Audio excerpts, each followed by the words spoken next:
Now, trigger warning. This is a video about someone that lost his life after a hair transplant.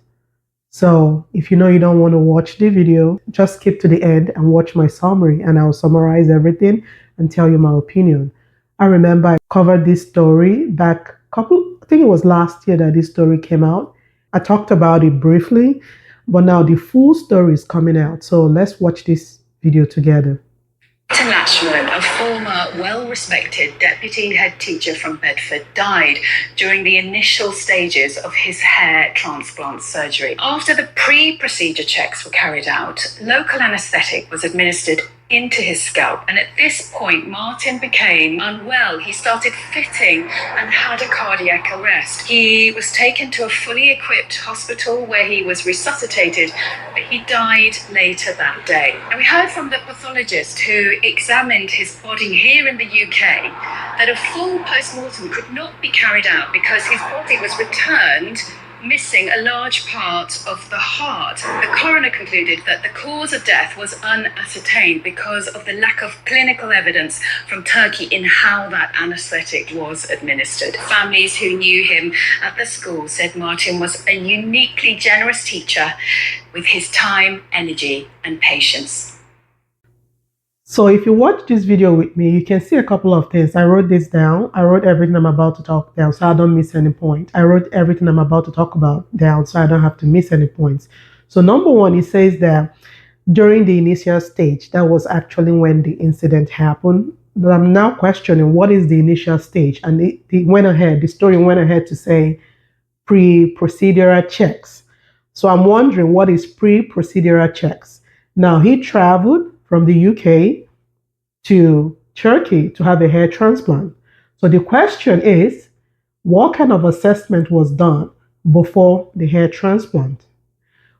Did they ask about his medical history? What if he actually has a cardiac history?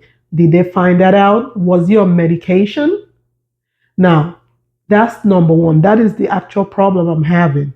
Was there an actual proper screening of this patient? That's number one. Then number two, from the video that we watched, it says he was given a local anesthetic. So now I'm wondering the dose that was given to him, the amount of epinephrine that was given to him, especially if he has a cardiac history. So that is one of the dangers of just traveling to go for a hair transplant without appropriate medical screening. And especially if you're going to a facility that is not a medical doctor that is handling from the beginning to the end of your hair transplant, that is there to oversee everything. So this is why this is very, very important. This topic we're having is very important. And he goes further to say that he had a cardiac arrest. So this buttresses my point about proper medical screening, proper medication dose based on his weight, and proper oversight is very important. Now, where I'm also questioning, another place where I have a problem is they returned him from Turkey back to the UK with a large part of his heart missing. What does that mean? So did he go for a hair transplant or a heart transplant? Make it make sense. So these are all missing part of the puzzle that we're trying to all figure out. Now, this is a very sad incident that happened to this guy and his family, and I just pray that people learn from this. You know, proper scalp and hair evaluation is important. Proper medical history and screening is very important. Proper oversight is very important. Don't be that case that's going to be in the news. So when people always say, hey, Dr. Chafo, I'm just going to travel and get hair transplant, there's no problem with that. But you have to do your due diligence. Make sure the person you're going to see or the person that's going to do your hair transplant is actually a hair transplant physician that has been trained, that understands your medical history. And it's also important to disclose all your medical illnesses to your hair transplant physician. Most people, I always say something that it's not about getting a hair transplant. Hair transplant procedure is just one day, but hair loss is progressive.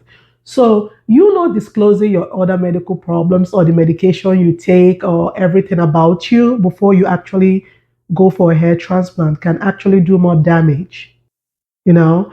So, let us try and be cautious. Let us try and do our due diligence. I think that's the right word, just to say do our due diligence, because this is a very sad incident. So, if you're one of those people that have been dealing with hair loss, considering a hair transplant, I always have just one recommendation. We offer free virtual assessment. Make an appointment with us. Somebody from my team will get in touch with you, talk to you, and find out how we can help you. Remember, don't go for a hair transplant without proper assessment. And until next time, bye bye.